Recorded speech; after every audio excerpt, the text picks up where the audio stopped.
السلام علیکم عزیز طلبہ، آج کی اس ویڈیو میں فیڈرل بورڈ کے سلیبس کے مطابق جماعت نہوم کی اردو کا غزل نمبر 2 فقیرانہ آئے صدا کر چلے، اس غزل کا شعر نمبر 2 اور شعر نمبر 3 کا مفہوم اور تشریح آپ کے سامنے عرض کروں گا۔ شعر نمبر 2: جو تجھ بن نہ جینے کو کہتے تھے ہم، سو اس عہد کو اب وفا کر چلے۔ مفہوم: جو تمہارے بغیر نہ جینے کے دعوے کیے تھے، اب ہم ان کو پورا کریں گے۔ تشریح: آئے دیکھتے ہیں تشریح طلب شعر میں شاعر اپنے محبوب سے وعدہ وفا پورا کرنے کا ذکر کرتے ہوئے کہتے ہیں کہ اے محبوب، میں نے تیرے ساتھ وعدہ کیا تھا کہ تیرے بغیر زندہ نہیں رہ سکوں گا، تو یہ محض ایک دعویٰ نہیں تھا، بلکہ یہ دعویٰ میرے سچے جذبات کی ترجمانی تھا۔ اب اس وعدے کو تیری جدائی میں جان دے کر اپنے کیے ہوئے وعدے کو وفا کروں گا۔ تیری جدائی، تیرا ہجر ناقابل برداشت ہے، جسے میرا دل قبول کرنے سے قاصر ہے۔ شاعر کا وعدہ تھا کہ اگر محبوب نہ ملا تو وہ دنیا چھوڑ کر چلا جائے گا، اس لیے محبوب کی بے رخی نے شاعر کو اپنا کیا گیا وعدہ یاد کروا دیا ہے، اور اسی وعدے کو پورا کرنے کے لیے شاعر دنیا سے رخصت لینے کو تیاری کر رہا ہے۔ بقول شاعر: دونوں جہاں تیری محبت میں ہار کے، وہ جا رہا ہے کوئی شب غم گزار کے۔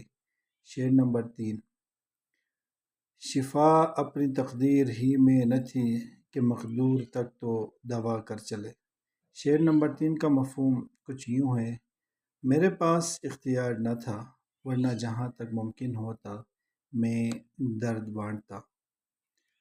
تشریح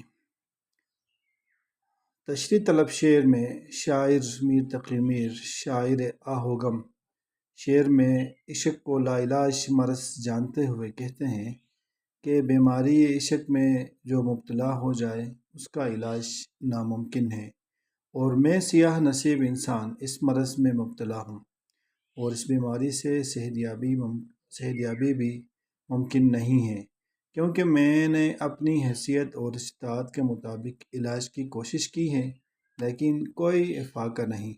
ایسا محسوس ہوتا ہے کہ یہ لاعلاج اور مہلک بیماری میری قسمت میں لکھی جا چکی ہے، اب اسے آخری سانس تک سہنا ہے، کیونکہ میں نے دعا اور دوا میں کوئی کسر نہیں چھوڑی ہے، مگر میری تقدیر میں شفا نہیں ہے۔ بقول شاعر: دیکھ مجھے طبیب آج پوچھا جو حالت مزاج، تو کہنے لگا لاعلاج بندہ ہوں میں خدا نہیں۔